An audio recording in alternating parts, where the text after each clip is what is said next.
We're back with Shane Reiter and Rowdy from the Indianapolis Indians. This is opening weekend for our Indians. And what is going to be going on at the ballpark this weekend in terms of promotions? Well, you're looking at one of them right here. We've got toboggan beanies given away to the first 1,000 fans to the gates 21 and older on opening night. That's this Friday, 7:05 first pitch. And when you're playing baseball in early spring in the Midwest, a toboggan is not a bad idea. This is going to be needed. Maybe not opening night, but I did see the forecast for Saturday. Those first pitch temperatures Saturday afternoon at 1:35 might be needed, this toboggan beanie.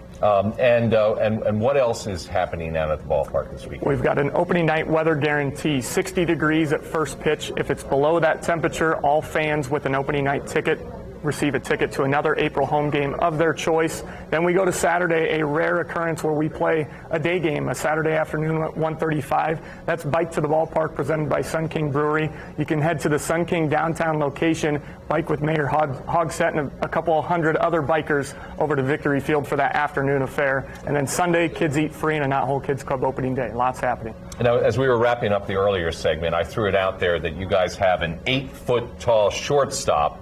I was exaggerating a little bit, folks, but you do have a very tall shortstop who is he's got a lot of potential, doesn't he? 6'7" to be exact. O'Neal Cruz was his name. He was in Indianapolis for about half of the 2022 season. We anticipate O'Neal being on the Pittsburgh Pirates opening day roster, but he's one of many former Indians that have rolled through Indianapolis and are expected to have quite a career in the big leagues. Andrew McCutchen, Garrett Cole, Tyler Glasnow, the names, and I could go on and on. I could burn this whole segment with former Indians that are making an impact at the major league level. On this year's roster, however, keep an eye on Endy Rodriguez behind home plate. He's a star catcher, one of the top 20 prospects in all of minor league baseball, in the starting rotation.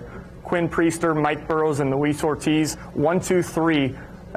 For this weekend. We're looking forward to seeing what they can do on the mound. And sometimes fans get disappointed when one of these talented kids gets called up to the show in terms of not being able to see them anymore. But I would argue that's part of the fun.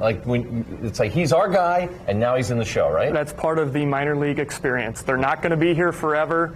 In the grand scheme of things, we want them to make an impact for the Pittsburgh Pirates, and that's our goal, is to develop them, make them the best player and human being that they can be before they arrive to the big league, so they're ready to win games for the Pirates. What are you seeing, what do you expect to see now with the new rules in baseball? I realize that you guys have been playing with these new rules for a while, but it's going to translate well to the bigs, right? Yeah, there's a few rules that we've had over the last few years, one being the pitch clock. That's new to Major League Baseball. We actually first had the pitch clock in AAA as early as 2015, so it's been around now for 7 or 8 seasons. The pitch clock is meant to shrink the length of the games, and it has done that over the last couple of years in AAA. It's impacting spring training games down in Florida and Arizona in a positive way. The same amount of action is still crammed into 9 innings. You just don't have guys stepping out of the box, readjusting their batting gloves, things like that. So the games are a little quicker. The shift restrictions as well. You see guys that are dead pull hitters to either right field or left field,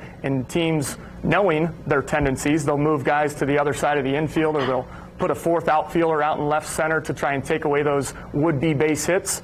No more shift. So 2 guys on one side of second, 2 infielders on the other side of second. You're going to see a lot more web gems and defensive plays, and then bigger bases as well. They used to be 15 by 15 squares. They're now 18 inches by 18 inches, so that cuts down the distance between first and second, second and third. You're going to see more action on the bases, more base stealing. We're going to see some stolen bases, Anessa.